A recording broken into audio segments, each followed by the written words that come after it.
பிரியாணி தாங்க பார்க்க போகிறோம். இன்னும் என் சேனலை சப்ஸ்கிரைப் பண்ணாமல் சப்ஸ்கிரைப் பண்ணிக்கோங்க. கூட இருக்க பெல் பட்டனை கிளிக் பண்ணிக்கோங்க. இப்போ வாங்க வீடியோக்குள்ள பிரியாணிக்கு தேவையான பொருட்களை பார்த்துக்கலாங்க.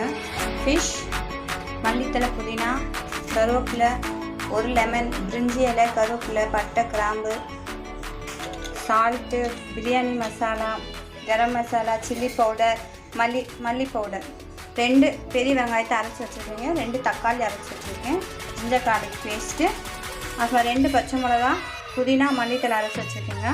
வாங்க பிரியாணி மசாலா எப்படி பண்ணி பார்க்கலாம். ஃபஸ்ட்டு மசாலா ரெடி பண்ணிக்கலாம். அடுப்பு பற்ற வச்சுட்டு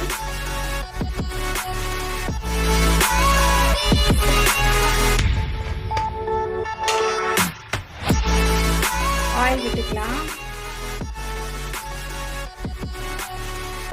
ஆயில் கொஞ்சமாகவே விட்டுக்குங்க, ஏன்னா நம்ம ஃபிஷ் ஃப்ரை பண்ணிவிட்டு அந்த ஆயிலை ஊற்றணும். வாங்க எண்ணெய் நல்லா காஞ்சிடுச்சு. இந்த புரிஞ்சு இதெல்லாம் போட்டுக்கலாம். இப்போ இந்த வெங்காயம்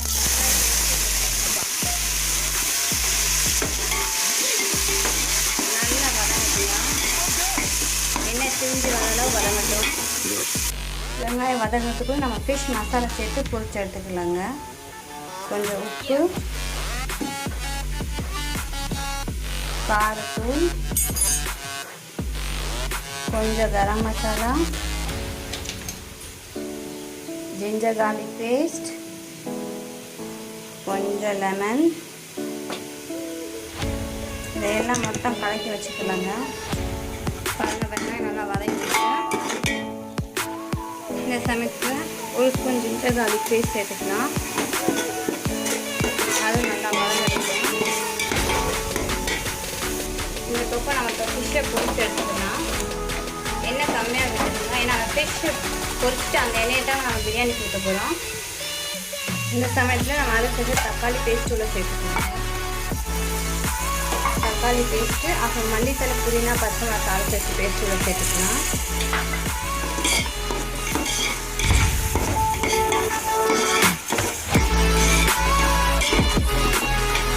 நல்லா வதங்கணும். எண்ணெய் நல்லா காஞ்சிச்சுங்க. இப்போ ஃபிஷ்ஷை பொரிச்சு எடுத்துக்கலாம்.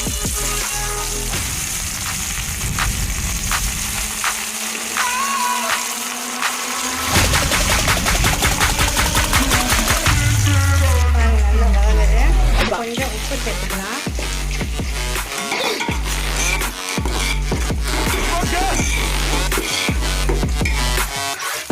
ஃபிஷ் இந்த அளவு நல்லா போடுங்க. நம்ம ஊற்றி வச்சுக்கலாம்.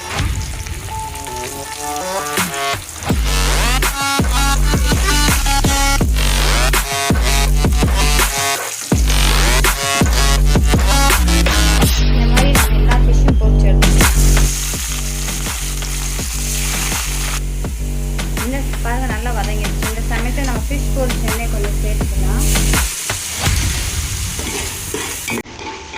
நல்லா செஞ்சு வச்சுட்டு இப்போ நம்ம எடுத்து வச்ச மசாலா பொருள் எல்லாம் சேர்த்துக்கலாங்க.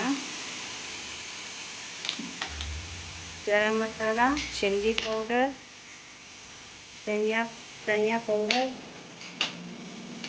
கொஞ்சம் உப்பு. நம்ம ஃபிஷ்ஷுக்கு உப்பு போட்டிருக்கனால கொஞ்சம் உப்பு போட்டுக்கோங்க. அப்புறம் பிரியாணி மசாலா இதெல்லாம் நல்லா பழகிட்டு மசாலா கூட வச்சு வதக்கலாம். கொஞ்சம் இப்போ லெமன் போடலாம். கொஞ்சம் கருவேப்பிலாம் நல்லா வதங்கிக்கலாம். கொஞ்சம் தயிர் சேர்த்துக்கிட்டோங்க. நல்லா மிக்ஸ் பண்ணிக்கலாம்.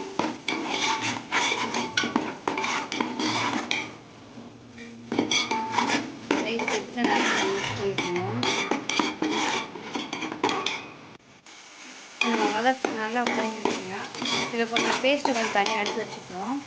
இப்போ இந்த ஃபிஷ்ஷை போய் எடுத்து அந்த மசாலா வேறு அடிக்கலாங்க. இதே மாதிரி எல்லா ஃபிஷ்ஷும் எடுத்து அடிச்சிடலாம். நாங்கள் ஃபிஷ்ஷை போய் அடிக்காச்சு. நான் ஏற்கனவே சாதத்தை வடித்து வச்சுருக்கேங்க. இந்த சாதம் தள்ளி அதை நம்ம போட்டுக்கலாம். சாதம் போட்டுக்கோங்க. இப்போ அதை நம்ம எண்ணெய் ஊற்றிக்கலாம். இல்லை ஃபிஷ் பொரிச்சு எண்ணெயை ஊற்றிக்கோங்க. நம்ம எடுத்து வச்ச பேஸ்ட் இருக்குல்லையா, அதையும் எடுத்து அப்படியே மேலே பரப்பி விட்டுலாம்.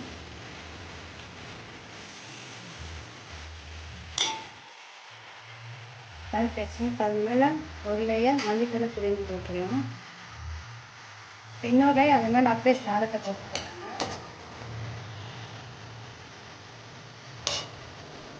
மறுத்து அது பேஸ்ட் போட்டு வச்சுக்கலாம். இன்னொரு லேயர் மல்லித்தலை புதினா போட்டுக்கலாம். பேஸ்ட்டை சில பொருட்கள் ஃபிஷ் இதுதானே கொஞ்சம் ஊற்றிக்கலாம். அப்படியே க்ளோஸ் பண்ணி 10 மினிட்ஸ் அப்படியே வச்சுக்கோங்க. பேஸ்ட் போட்டு இந்த கோதுமை மாவு நல்லா பெசரி தம் போட்டோம்னா ஃபுல்லாக ஆவி வெளியே விடாமல் மூடி வச்சுக்கோங்க. ஸ்பூன் வச்சு சோப் பண்ணிக்கலாம். பாருங்கள் நம்ம ஃபிஷ் பிரியாணி ரெடி ஆயிடுச்சு. வாங்க சர்வ் பண்ணிக்கலாம். நம்மளோட ஃபிஷ் பிரியாணி ரெடி ஆயிடுச்சு. வாங்க சாப்பிட்டு பார்க்கலாம். உங்களுக்கு பிடிச்சதை லைக் பண்ணுங்கள், ஷேர் பண்ணுங்கள், கமெண்ட் பண்ணுங்கள். தேங்க்யூ வாட்சிங் for my video. Bye friends.